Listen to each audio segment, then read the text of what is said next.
ene ye pesi develop akra no totally nti ye pesi ye instill creativity innovation ene critical thinking collaboration ekwan be no be fa so a omo be kan bo masua de nti ye sa de na enoma miensa ene botaye si eni so we are preparing the learner for further studies, responsible adult life, and the future of work and the work environment. Nti se wahwa ade a isua ne sa bring nyina no sa collaboration, critical thinking, innovation and ebam enye se won kwa wakotena se aye wasi no watwa 8A1s eno ye ebemu anya kwan atoa so nemum ede na usua ya eboa wankasa wabrabo se wanko school mpa ede na be prepare for the world of work ede na be prepare for adult life eno omum be ku school so nti eye a complete setup. Okay, I see. Nti in this situation say obi akra on pay school ko nkora ne be on pay school but sa na mo ya de ba obi ne do ko school be dwana be fi sa nkora na itimi pick you mo say ye pick you mo de ama coordinators e what district ni mo handle wo na out of the school. Exactly. And I was say sa do be school ni e was say oba school. Okay. E was say ye pe kwan ye be fa so encourage akra na ma na ba school. Now STEM programs are ye say ye no in groups, teams. Tie bia mikrum offense agent practice. Omu team ni eye nkwara 4 na wo mu. Wo be hwe 4 no na ba ko bi wo mu asebe Nyankopon amfa sebe adwene no pa ma no otimi kaya de etimi kan ade na mom Nyankopon de ensa no adwuma bi ono so mu a otimi ye ne ye nti eye team obia de na hoden ebeboa ene ye frɛ no collaborative learning. Oh, okay. So nyina aka bo mu aden nti we dey bia we be throw process no we nso betimi na nipa ni ma a present it be obehwe no na de na de okeka ne ma bo mu pa no e wo ho nti obia wo de oye yes de wo throw steps no yes nti bi o me na me hihye no enye se obi eye ne de nko se ni na ka no yeah se de bia ye remfi nti na me ka be si se akra no ofie a ontimi nko school no there were so many interventions e de na man ntimi nko school e wo se ye boa no man ba school so that the Nyankopon de chair no na ye hu no ofie no obetima developing ye and the technical schools be bre on TVET ya bai enye wo a otimi twero ye nko ana otimi to schools so wonso a opɛ technical school and vocational school no ekwan ne da ho ma ho nemum ye encourage se obi abeba formal school system no wow se ne be ya obe benefit every system no je say ade no say no ye koye nim kakra you be drew ho but o hwe projection na Ghana memfa the original coordinator there memfa Ashanti region okay the real impact na nkasa no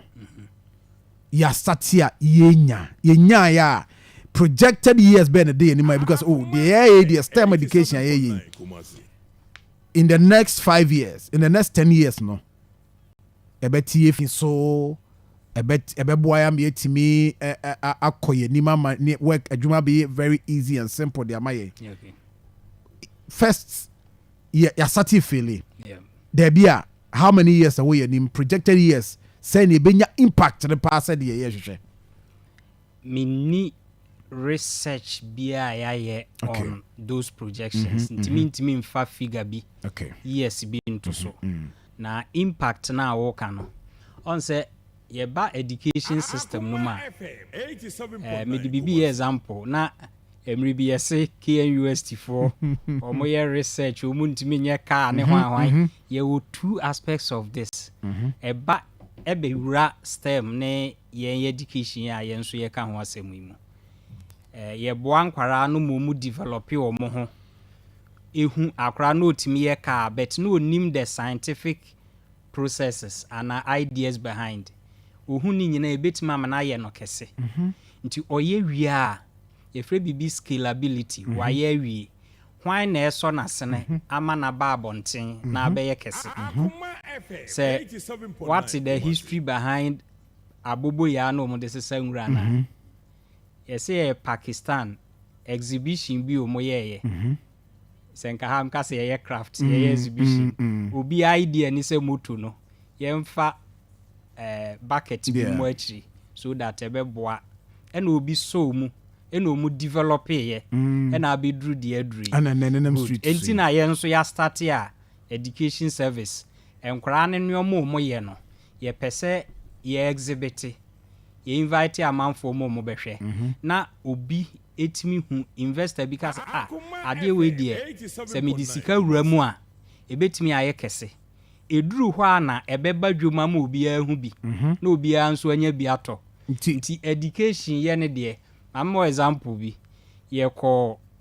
program bi wa Accra school bi wo akrofrom oboase akrofrom omonkwara a develop system bi a ye de bokuku na system no eno abokuku na no assorti beans no from cocoa no enwura no yeah very very interesting project omo yeah 87.9 within 10 minutes cocoa dodo asade ni betimi abono edo so chen nipa ahia no mo bokuku ha na ho Ashanti region ha school no wa from yes I tell you ebo cocoa no sort cocoa no out ye won kwara school okumase ha o ma develop dustbin a odi nwura ni nyina agumu a assorted plastics assorted metals assorted glass separate ebi nso aye bia odi enwura ni gumu a na atua oka coins wo baby ti se slotting machine member mbacho Mr. eno ye nwanwa o Asante Mantema yes nti ye teacher for na ye wo mo ne no ade a wo mo de nkwara no well enye me nwanwa because obi ama me message o say nka STEM education by ya osunko ye car manufacturer yep unfortunately you see here, you know, or yeah reporter enkachi kacha de enkachi some come away are walking. Yeah. In fact, the last one I will say dustbin o de ewura tuma na etia wokano. I say Germany. Wouldn't say bedru baby ye beto nwura no. Yes. Germany bebe fia be sesa nwura ma wo sika. Yes, Germany. Yep. Mi hu sa de ni bi. Okay. Nti plastics no especially omonum nsuo wie plastics no oduru o ibi odi hye na coins aba no way ya ye bi wo kroma enkwara na ibi wo ha ye enkwara ni bi de boxes paper boxes ye de packaging a develop drones ya drone na tu we are made videos e be send wa more so drone ni tu de na no yakofa bia yakobo ka kofa bia de distribute blood ne medicine on say drone ye wo mahu the concept is the same pa nti o ma ye bia eno atimi tu yeah ti say de abrofo no de na ye de no de e boy ensem ye nkwara ya na ye de no say bi wa ti tum bo ensem so dum ye senses de o pese eye no na wa eno na obe programme ama no na ye de o pese eye no usi ha ashewe ti ha asa in the next 5-6 years me catch no bema mu say out we me mfa anya hwe bio because me no me mfa anya hwe ai enye nwanwa se on fa anya hwe me mfa anya hwe ti me dia me wo ma oni wiase na ye wo no Nyankopon ewa aduma chede di mobia osuma Moses se onkoyi Misraim for no free onkoyi Israel for no free Misraim asase so dem ba onkoyi Israel for no free Misraim asase so na imo mo okọ no osade Aaron ka na ho se Aaron ko kasama no so de ase eti Moses koye no enyo ne kasa Aaron ne kasama no so enti me de ne se me kasa na imo mo no yes technology so na unim se nyakakra de ka ho a unim se ye omo wo yi bia na me hwe video bi wo TikTok omo wo bia kitwa bi sai si wa ka no so aka bi Okasa Kwame no so ka Kwame nti ebe kakra no wo de wuyi yebe kan nyina akira na mana betra beka de tone nti minua abusafo pani a ni di unfortunately me bre no na me bre ni sa yebenya bread STEM education nkomo ye pa because messages me nya wa ha no amanfo asa amanfo abamabu say ye yabantem omso komu nya ya nkomo kwakire ho bi komo twen ai nanka sabiri mu nkomo so nantim because engineers ne baby abaning this STEM education no edua na fin say boab say we baby about yeah enti sa ne ma ya wo ka ho asemi ebi wo hen do we have opportunity say yebetimi aye exhibition good and I say yebe bibi sa for the public because they can a man for ATM man messages obo interest obenya anka kra we ni emphasis can shame as coordinator mo ye that arrangement are you looking for sponsors e dey amasa ankwada nyina na nyina nfa ncha ban Debbie ye nfa ncha ban eno ntina sa process ni bi ni ya sha ase a enemo nso madaroma mo host ye wa yi on se na asema mekan ebi nim se bibi se ekura ekoso asantema mu ha nti ene nyame ya adoma ochena ye di animu yi ye exhibition ne baako eno ye for senior high schools ye friend renewable energy challenge energy challenge on se wi mu aye shepa ene ye bisa o se rainy season boso me be na start ya wan hwa wonhunu say kan e ba ya kan to dim say June July see climate change ewie mu nsakraye ha adwene ha na ha adwene nso ewu nsusu aso wo ye so nti Ghana nso ye oman bi anyankopon ahye ye wia ene ade frɛ no renewable energy ahoɔden a uyusu a ensada obetima yusu no over and over again na emfa nsunsu anso bɔne emma eno ni renewable energy no nti nyame ya adom ochena ya start program bi ye no Anglican Senior High School and 10 o'clock schools now go through registration no must submit your projects na no de tie say a challenge ni bi na ya na Ghana kwa ya ko di first ne almost your friend say robotics ne mo start bi wo ya ye gu so ye ba renewable energy na 5th edition ni okay first edition ni de na ye pilot nti omo ye na kra nko a na de anika wo mu ne say we ye de obetimi aye enye de obetimi aka nko a the second edition no omo ye na national no school bi wo aboa so ye friend jama pensan omo na we ni the whole Ghana omo na de sachet omo mi so mo ye one of the number sachet water can sachet plastic no e ka ho bi and almost dua beans e generate electricity from beans no so, the next two editions 3rd and 4th no ya santoa edi second 2 times nti ye drew 5th edition 10 schools and are qualify ya nyame ya adoma ochena Evan school ni nimbi ye ba bishia ewo wallahi Evan school kuma se Anglican oboase SHTS almost so hona COVID time no yes gama bi ye oye hand debe bi wo ho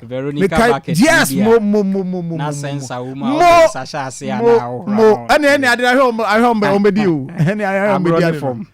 yes our KNUST SHS ye wo ya Santoa girls ye wo Pokuare school ye wo nyina hini Catholic SHS Kumasi Wesley Girls High School Armed Forces SHTS St. Louis SHS and Asichi Dumase SHS we on Evan school ni nim nti ni nyina no nti ya me admo chena ebeba so mia meba be trans ya hwebi mehwe wanim na ewia mezo so de mezo metima invest no me invest na aboa obehu ade a obeba wanum oba fa invest bra me ne ba oni ba bia akọ ochena ni ba bia akọ eno da nchen a ade ba ako a make twato ye ye nyina nim se ye na otumfo odi na anniversary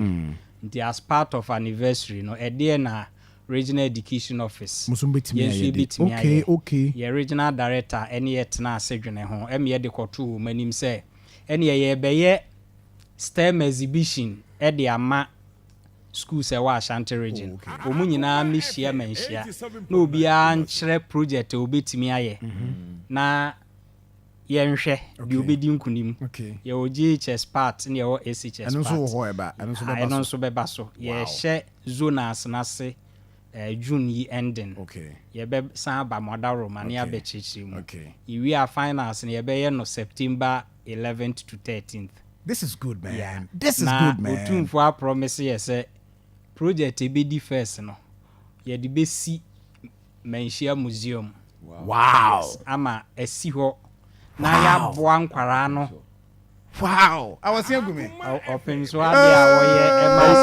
everybody dey eya pompo. So wow. Na interesting and ye hia momo asem be boa ye na ti se dey kan. Ya ka ma amafo no mo so ebeba no ma be boa ye. Ti se obi ho no obebo opeso oboa adwuma bi a Menhia no hu anniversary planning committee no a the ono so betimi aye aboa yi na ode aye aboa Adam sisi for me that say unfortunately me see me pebre ama wate na ye din come about STEM education Evans o number o be produce ayi ana ma na na ya